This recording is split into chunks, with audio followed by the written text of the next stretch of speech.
وذكر فإن الذكرى تنفع المؤمنين.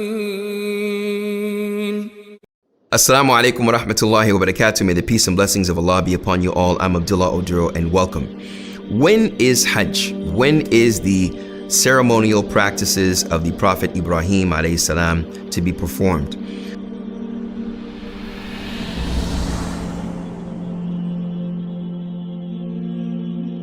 Well, as we talked about, firstly, let's remember that we cannot go by the Gregorian calendar to figure out when Hajj is in particular, because Hajj is in the 12th month of the lunar calendar or the Islamic calendar, which is 11 days less than the Gregorian solar calendar, which is in the 12th month called Dhul Hijjah.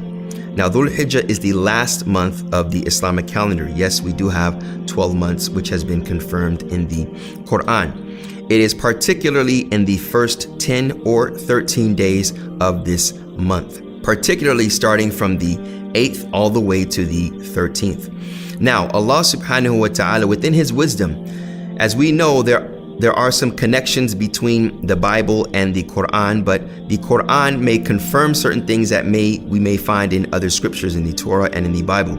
From this, some scholars mention that these first 10 days are the last 10 days of the 40 nights that Musa was promised when he went to go to Mount Sinai and to speak to God, and he was given what some may consider the 10 commandments. As Allah the Exalted says in chapter number 7, verse number 142, after A'udhu Billahi Minash Shaitanir Rajeem, وَوَاعَدْنَا مُوسَى 30 لَيْلَةً وَأَتْمَمْنَاهَا بِعَشْرٍ فَتَمَّ مِيقَاتُ رَبِّهِ 40 لَيْلَةً. Allah subhanahu wa ta'ala says, وَوَاعَدْنَا مُوسَى 30 لَيْلَةً, and we have promised Musa, or given Moses, 30 nights, and then we completed it with 10. So it has been formed to be 40 layla, 40 nights. And some scholars say here, these 10 nights that were added are the first 10 nights of the month of Dhul Hijjah. And then Allah continues on to say here, after A'udhu Billahi Minash Shaitanir Rajeem, وَقَالَ مُوسَى لِأَخِيهِ هَارُونَ اخْلُفْنِي فِي قَوْمِي وَأَصْلِحْ وَلَا تَتَّبِعْ سَبِيلَ الْمُفْسِدِينَ. Then Moses says to his brother Aaron, Harun, وقال موسى لأخيه هارون اخلفني في قومي وأصلح ولا تتبع سبيل المفسدين. Then Moses said to his brother Aaron, take my place and do right, and do not follow the way of the wrongdoers. So he left his brother Aaron with the Israelites so he could go and meet Allah subhanahu wa ta'ala at the Mount Sinai, or speak to Allah subhanahu wa ta'ala to be given the commandments, which is further mentioned and further in the next verses 143 through 145. It even talks about when Moses comes back. So seeing here the beauty of the correlation that we may find in other scriptures, but confirming these 10 days of Dhul Hijjah, which can serve as a remembrance and a reminder for us that Islam is a universal religion and that it always calls to the oneness of Allah subhanahu wa ta'ala and doesn't concentrate solely around the Prophet himself, remembering that the Prophet was sent to give the message. So Hajj is in these 10 days, primarily starting on the 9th day. Now, we see that whether you're in America or any place in the world, you have to come to Mecca and the places we will talk about. But when looking on the calendar of Dhul Hijjah, Hajj primarily starts on the 9th all the way to the 13th. The 9th, particularly, you will be in Mina all the way to the 10th, which you will move on to Arafah.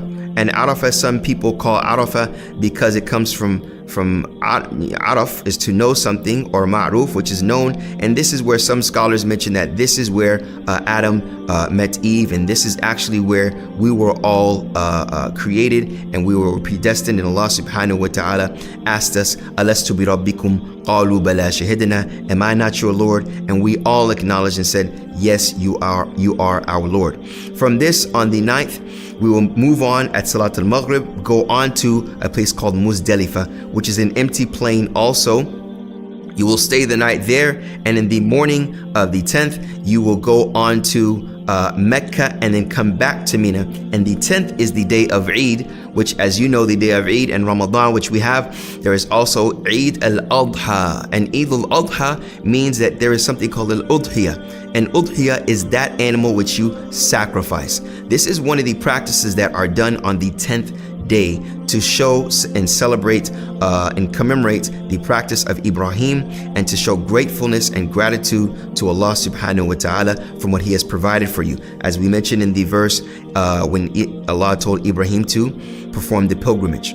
So the 10th will be the day of Eid. There are certain things that you have to perform. Then you will move on back to Mina in the 11th and stay there by choice. You don't have to on the 12th and 13th. So typically or generally, we see that Hajj is from the 9th to the 13th, but particularly the season of Hajj are a number of months, primarily 4, and these days, the 10 days of Dhul Hijjah, they are categorized or particularized because the Prophet, peace and blessings be upon him, mentioned that there are no days that the actions of good are best to perform on any days like the 10 days of Dhul Hijjah. And Allah knows best. There may be some connection and significance between those 10 days that Moses went to speak to his Lord, asked to speak to his Lord while fasting, and these beautiful 10 days of Dhul Hijjah. May Allah subhanahu wa ta'ala bless you to be of those that take advantage of your time, and to be of those when taking advantage of that time,